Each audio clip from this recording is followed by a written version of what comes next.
America, these are the spoils that everybody is playing for. This is it. These are the spoils. The world is changing. All of the power is going to change. I'm sorry, but America is going to change. The question is, will she survive? The answer is yes, if we pay attention. So who is playing? Who is sitting at the table and saying, I'm putting more chips on the table? Who is actually playing?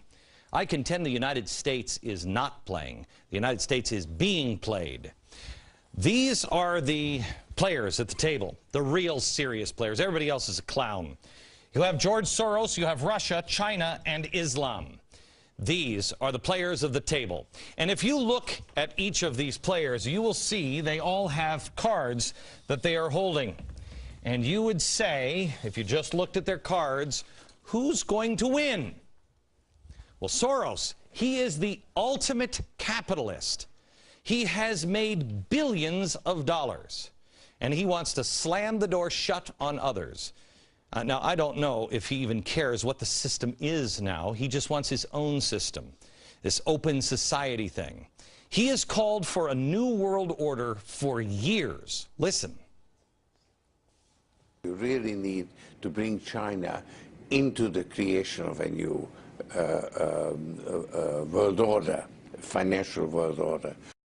It only gets more greedy as you get closer to Soros. This is a guy who's known as the man who broke the Bank of England. He's brought down economies before. The game George Soros is playing is a game where he will financially win. Soros and his allies, the allies in the government, and not just this government. He has allies in the labor unions. He has allies everywhere. Now, not the government and labor unions because he loves America and Democratic presidents or he supports the little guy in labor disputes, but because he believes they're cards that he needs to hold to win this pie, the accomplishment of his goal, the nouveau ordre. Now, how do I know that? From his own words. He has said he doesn't love the United States. He said that the United States is the biggest obstacle to the open society, which is a form of government that he envisions. Quote, the main obstacle to a stable and just world order is the United States. So why would he want to hold these cards? Again, if you don't hold them, someone else is. Clear enough for you? Not a fan, not a patriot. He's a guy who wants fundamental transformation of America. Now, I don't believe the United States is the main obstacle to a stable and just world order. Do you? This man's playing for control of this.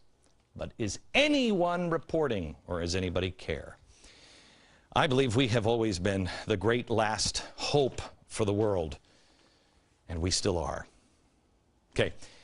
He also has banking. He has the corporations through the Tides Foundation and things like that. He has the media. Hello, Fareed. Are you watching? Are you busy on the phone with Obama or Soros? The media. He has the radicals. He has communists who are joining with all of these groups. This man's a capitalist. Why would he have radicals? Why? Fuel. He has the churches. He's godless. Why is he funding so many church activities? The man is an atheist.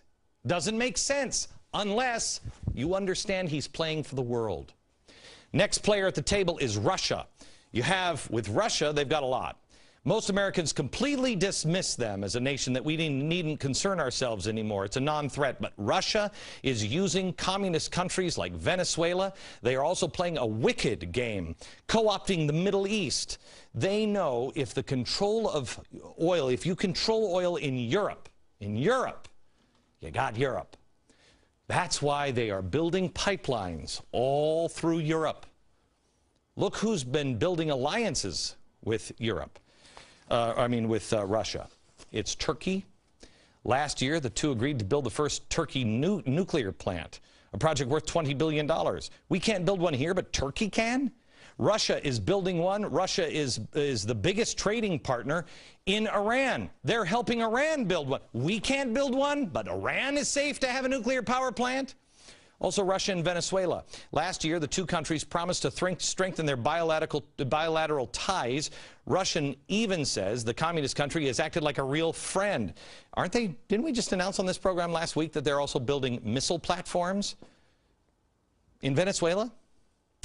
Russia and Pakistan. Earlier this month, the president of Russia and Pakistan got together, had a little chat about working together on energy products, like building a pipeline and exploring for gas. Russia and Libya. Russia's foreign minister just met with the rebel leaders. They are even strengthening ties with China. That's a country, they hate each other. They've never been friendly. China pledged to be a key partner in Russia's plan to build up its Far East region, which is loaded with natural resources. Now let's take a look at China, shall we? I have to take a break. We'll come back and take a look at China. And then this one. And then what's the solution? Don't despair. There is hope. But you must know who's sitting at the table. Next.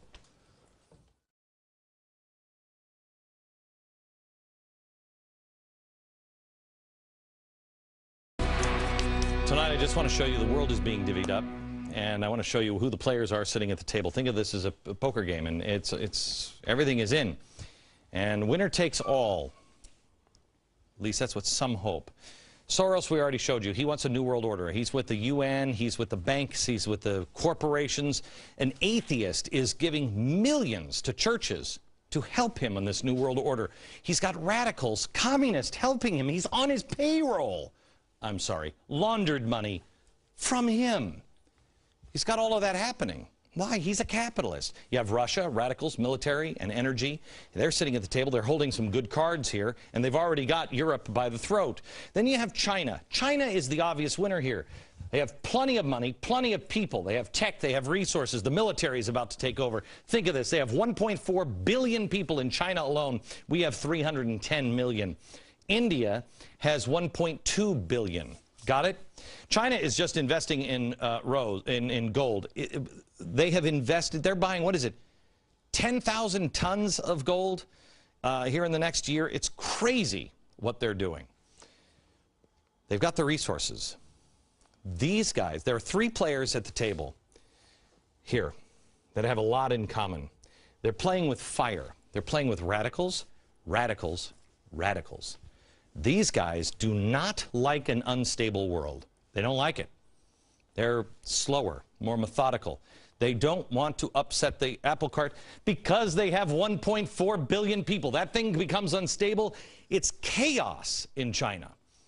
So they don't like an unstable world. Neither does Soros in the end. Soros has got to get rid of these people. He'll get rid of these people. He'll get rid of these people really in the end, because anything that is too radical, that has too many thugs, he's a businessman. It's just business. It's not personal. When he's done, he's done. But he's playing with fire because he's also tied himself through these radicals down here. And this is the last one sitting at the table. Radicalized Islam. Islam, as it's done in the Middle East, they have the oil. But they also have something else that is a trump card, and that is God. I should make that. They have faith.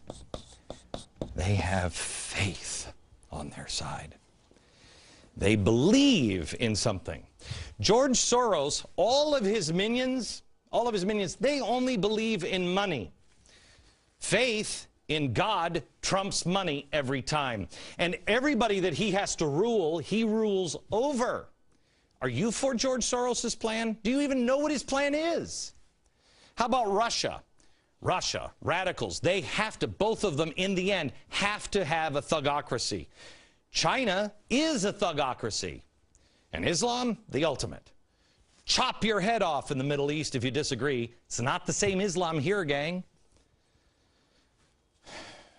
Who gets control? Who gets control? They're all playing for the same world. But you notice I didn't say the United States is sitting at the table. We are a card. We're a card. We're not a player. If you don't think this has happened before, it has happened before. How did the most powerful naval force in the world for nearly 2 centuries just disappear? Remember when we started, we had to build new ships for England. How's that possible? On the Navy, on the empire where the sun never set? How's it possible? Because we were this player at 1918. That was us. We had the money, and then we told people what to do. Islam, no matter what anybody else says, Islam, in the end, is the winner because faith trumps all of these things. But next. All right. Soros, Russia, China, all of these things. Islam, radicalized Islam is the winner against those guys. It is. In the end, it might take us years to get there, but it will win in the end. Why? All of that stuff works for most of the world because people will go along with it. The Chinese, the Russians, many in the Middle East, they'll all just go along with it. They'll just take it.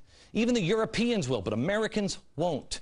Americans won't do it unless we're robbed of our spirit. That's what Cass Sunstein is attacking. It is David that beats Goliath with faith every time. Goliath loses in the end because all Goliaths are arrogant.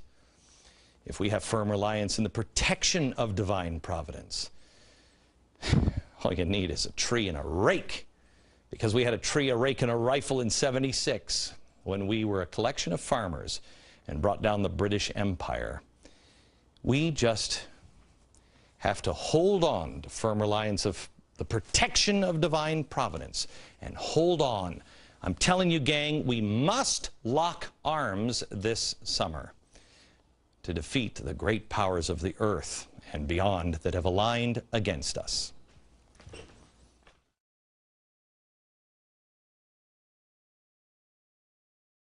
America, there might be some things that you're not following or you don't understand. I ask you to join me at glennbeck.com and try to do your own homework. Follow closely. It's your country. It's your life. It's your world. From New York, good night.